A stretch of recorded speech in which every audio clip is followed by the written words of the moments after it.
이 새벽에 함께 은혜 받을 하나님의 말씀 요한복음 1장 43절에서 44절 봉독합니다. 이튿날 예수께서 갈릴리로 나가려 하시다가 빌립을 만나 이르시되 나를 따르라 하시니 빌립은 안드레와 베드로와 한 동네 베세다 사람이라. 아멘. 할렐루야. 오늘도 참으로 좋은 날입니다. 우리 모두 주 안에 성령 충만한 은혜로운 하루 되시기를 축원합니다. 저를 따라하겠습니다. 오늘도 나와 우리 가정 우리 교회 기적이 일어납니다. 오늘도 나와 우리 가정 우리 교회 기적이 일어납니다. 아멘. 저는 본문 말씀을 통하여 관계의 다리를 점검하라, 이런 제목으로 함께 은혜를 받고자 합니다. 다리는 어떠한 장애물로 두 지역의 끊어진 관계를 이어주는 역할을 합니다. 한강은 남쪽 지역과 북쪽 지역이 단절되어 있습니다. 한강으로 서울이 나눠졌다는 거죠. 북쪽 지역과 남쪽 지역. 그러나 대교가 28개, 철교가 4개, 총 32개의 다리가 1000만 서울 시민이 남쪽과 북쪽을 아주 편리하고 부담 없이, 불편함 없이 왕래할 수 있는 그런 좋은 그런 관계를 이어주는 다리가 있습니다. 이와 같이 예수님의 부활 생명도 관계를 통해서 쉽게 다른 사람에게, 누군가에게 증거된다는 것입니다. 교회 다니는 교우들에게 전도를 어떻게 받았는지 한번 그 동기를 묻는 조사가 있습니다. 85%가 관계를 통해서 전도되어 예수님을 구세주로 영접하여 믿음의 사람 됐다고 하는 조사인 것입니다. 우리가 노방전도, 우리가 문서전도, 우리가 방송전도 다 영향이 있지만 결정적으로 관계를 통해서 교회에 나오게 됐다는 것입니다. 부모님이 자녀를 교회로 이끌어 주어 예수를 믿게 된 교우, 혹은 자녀가 부모님을 설득하여 교회로 이끌어 예수님 믿게 된 교우, 때로는 형제와 자매가 형제와 자매를 권면하고 권유해서 교회로 이끌어 나와 예수 믿게 된 동기, 또한 친구가 친구를 또 교회로 인도하여 예수님 믿어 또 교인 되는 동기, 또 세상 속에서 직장 동료라든지 또 이웃이 이웃을 교회로 또 쉽게 초청하여 예수를 믿어 구원의 자리에 서게 됐다는 것입니다. 오늘 본문의 말씀은 친구가 친구를 예수님께로 이끌어 주어 사도가 된 말씀이 나옵니다.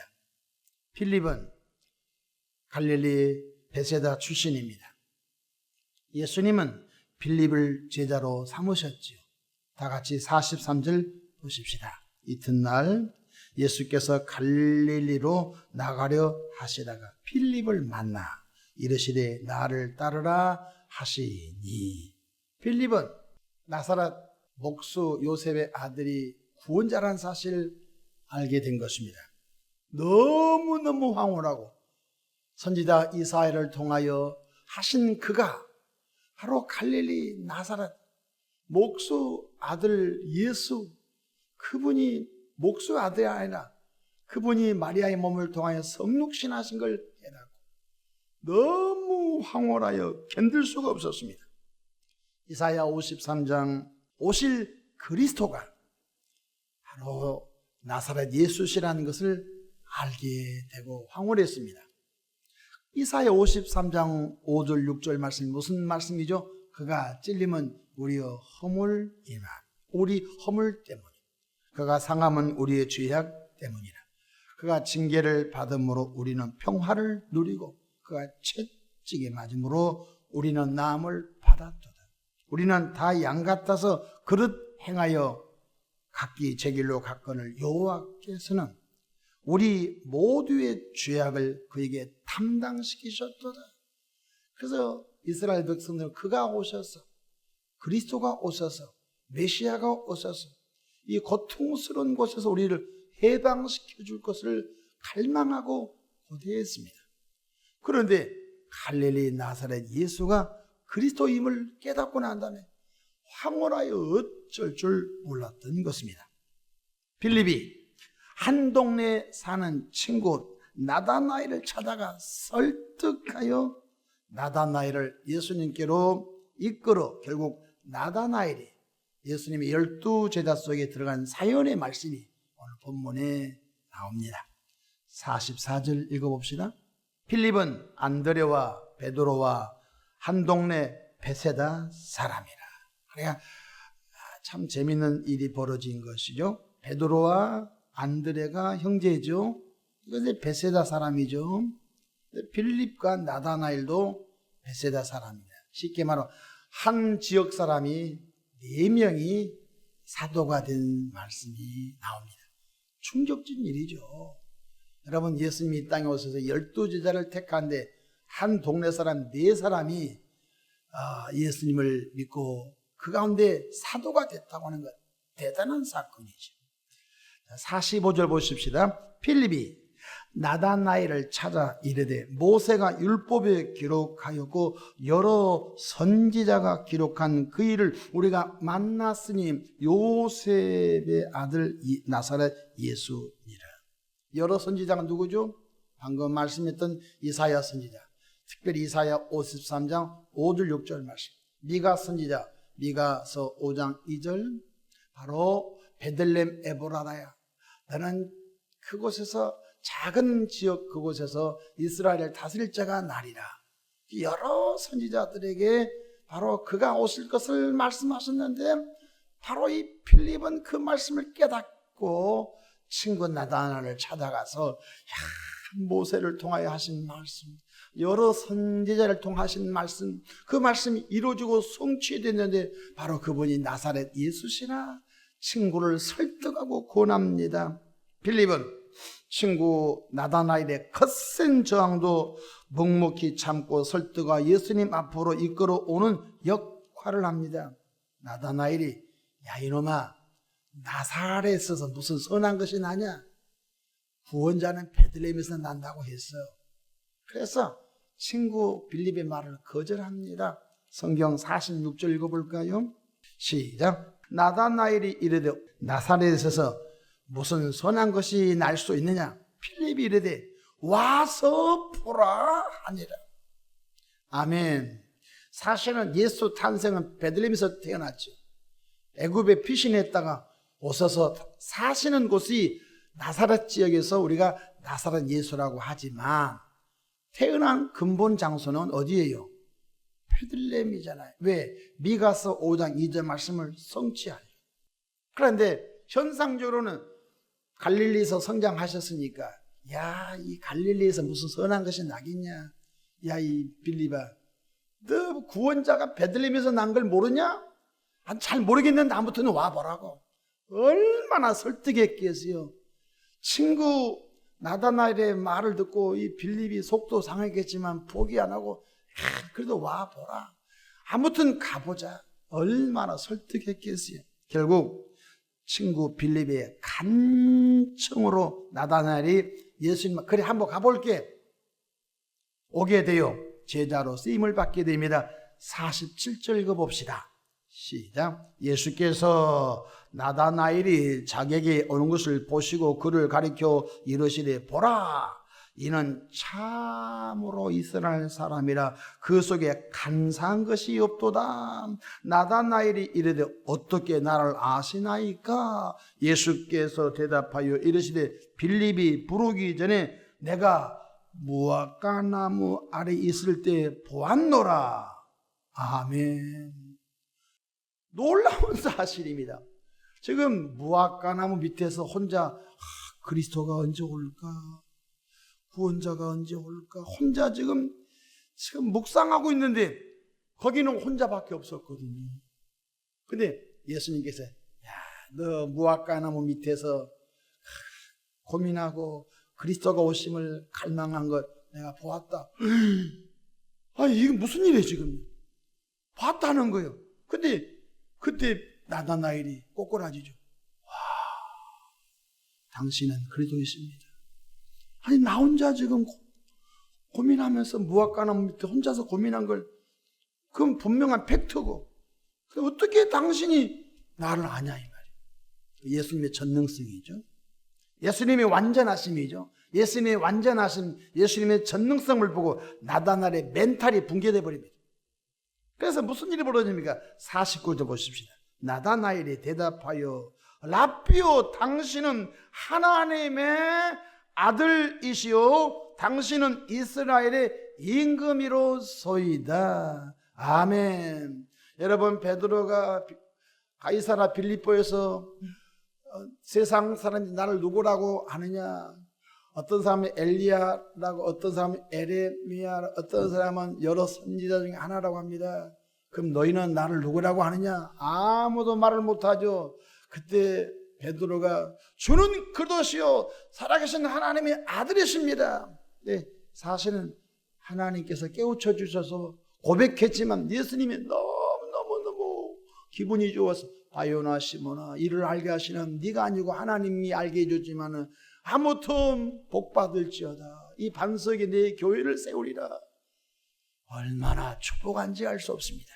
성경에 하나님의 아들이라고 고백한 제자가 세 사람 나옵니다. 첫 번째가 베드로입니다.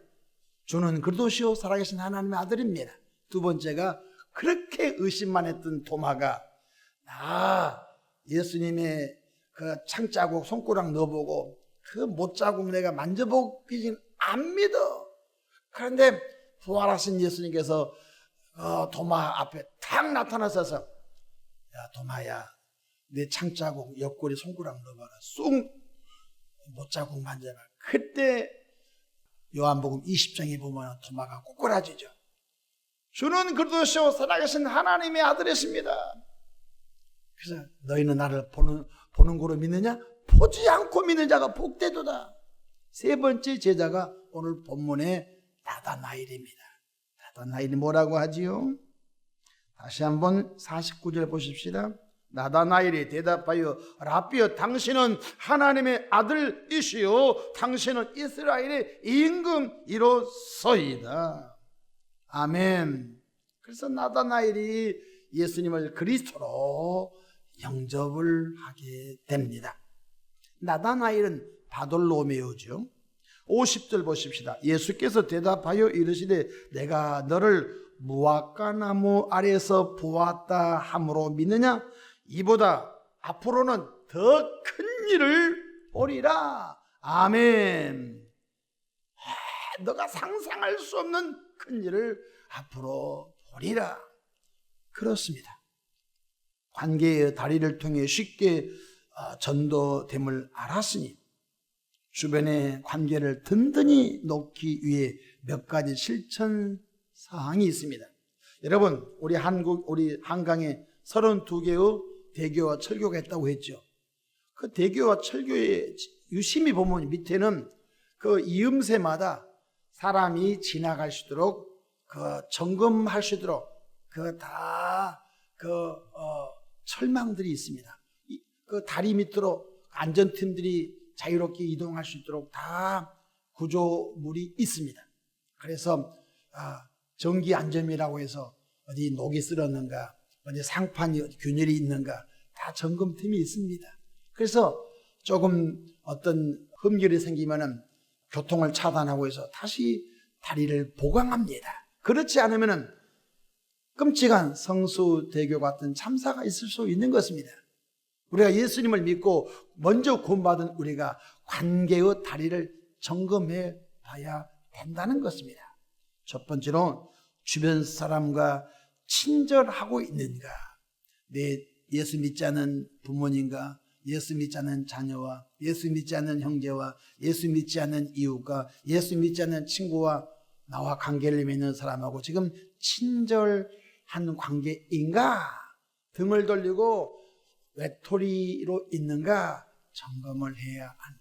외톨이 신앙은 평생 전도 안 하겠다고 선포한 것과 똑같습니다.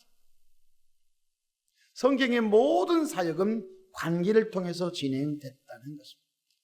안드레가 형제 베드로에게 또한 로디아 여인이 예수 영접하고 사도 바울과 실라를 자기 집에 여러 날 동안 모셔서 로디아의 남편, 로디아의 자녀를 다 전도했습니다.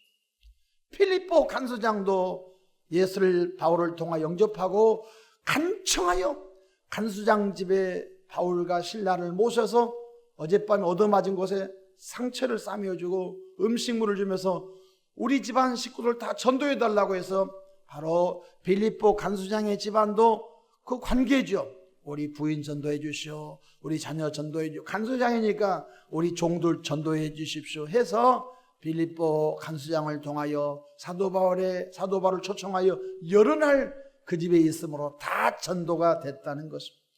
그러므로 내 주변 사람과 친절한 관계가 되어 있는가, 완악하고 원수 관계가 되어 있는가. 원수 관계, 섭섭한 관계에 있는 사람이 많으면 전도길이 다 막힌 것입니다. 그래서 주님께서 내 이웃을 내 몸같이 사랑하고 오른뺨을 침 왼편을 돌려도 오리가 되면 심리 가주라. 이 말은 관계 깨뜨리지 말라는 거예요. 관계 깨뜨리면 안 된다는, 생명이 흘러가지 않는다는 거예요. 두 번째로 주변 관계 맺은 사람들에게 헌신적인 섬김과 사랑으로 돌봄이 있기를 바랍니다. 저 사람 진정한 교인이야. 나와 다른 거 있어. 정말 저분은 멋쟁이야. 내가 다음에 종교를 바꾸려고 그런 기회가 온다면 저 사람 따라 교회에 가야 되겠다라는 감동을 끼쳐라는 것입니다. 오늘 우리는 조금만 더 잘하면 한국교회 2천만 명 될 수 있습니다. 먼저 예수 믿는 한국교회들이 조금만 더 관계를 맺어간다면 언젠가는 이 땅이 하나님의 나라가 될 줄로 믿으시기를 바랍니다. 정작 그렇습니까? 전도 나가보면요, 교회에 다니는 사람들의 악질적인 일 때문에 교회와 담을 쌓고요, 나는 저 사람 때문에 평생 지옥 가도 교회 안 간다고 입에 거품 물고 전도팀을 공격하는 사람은 많습니다. 심지어 목사, 장로, 권사, 집사, 사업을 하면서 사기당하는 누구누구 교회 다니는데 이런 사람들 때문에 마음이 딱 다쳐가지고 나 실수, 예수가 좋다고 하지만 내 주변에 누구 때문에, 심지어 우리 가정에 예수 믿는 형수님, 삼촌, 누구 때문에 나는 담을 쌌어. 그런 분들이 굉장히 많습니다. 우리 모두가 관계를 점검했으면 좋겠습니다. 이제부터라도. 셋째로, 내 주변 사람들이 삶의 깊은 수렁에 빠졌을 때에 엿먹어라 하면 안 된 것입니다. 그때가 절호의 전도의 기회인 것입니다. 절호의 기회인 것입니다. 건강적으로, 가정적으로, 경제적으로 위기가 왔었을 때 아무 말만 하지 마시고 정말로 사랑의 손을 내미시고, 또 나도 옛날에 그런 어려움을 받았는데 내가 너무 힘들어서 자살도 생각했었는데 내가 누구로부터 예수님을 소개받고 교회 한번 어거지로 따라가 줬는데 그날 내 삶에 변화가 왔다고. 우리 형제님도 이웃 되신 분도 한번 가보시자고. 그때가 절호의 기회인 것입니다. 그 기회를 놓치면 안 된 것입니다. 교회로 초청할 때 하나님은 그 영혼을 기다리고 있는 줄로 믿으시기를 바랍니다. 한 번 모시고 왔다고 교인된 건 아닙니다. 지속적으로 관리가 필요합니다. 신생아 얼마나 부모님이 밤새 잠을 못 자고 그 신생아가 한 살 돌아올 때까지 얼마나 부딪히면서 부모님과 가족들이 헌신하여서 그 신생아가 건강한 어린아이가 되도록 돌보아 줍니까? 똑같습니다. 이 세상에서 가장 의미 있고 보람찬 일이 딱 하나가 있습니다. 그것이 바로 영혼 구원인 줄로 믿으시길 바랍니다. 유다서 1장 23절, 또 어떤 사람을 불에서 끌어내어 구원하라. 지옥불로 가는 사람들 불에서 끌어내어 구원하는 가라는 의미 있는 한 해가 되시기를 주님의 이름으로 축복합니다. 그 일을 감당하도록 성령의 권능을 더하실 것입니다. 기도하겠습니다. 좋으신 하나님 우리 아버지, 은혜와 크신 사랑을 감사합니다. 이 새벽에도 주 앞에 난 주의 권속들 특별히 관계를 점검하는 은혜가 이 새벽에 있게 하옵소서. 내 주변 사람과 좋은 관계 맺게 하시고 그 좋은 관계를 맺는 의도는 영혼의 복음을 전하려고, 생명의 복음을 전하려고, 부활의 복음을 전하려고, 죄사함의 복음을 전하려고, 그 복음이 흘러갈 수 있는 관계를 놓으려고 애씀이 있게 도와주시옵소서. 축복하고 예수님의 이름으로 기도합니다. 아멘.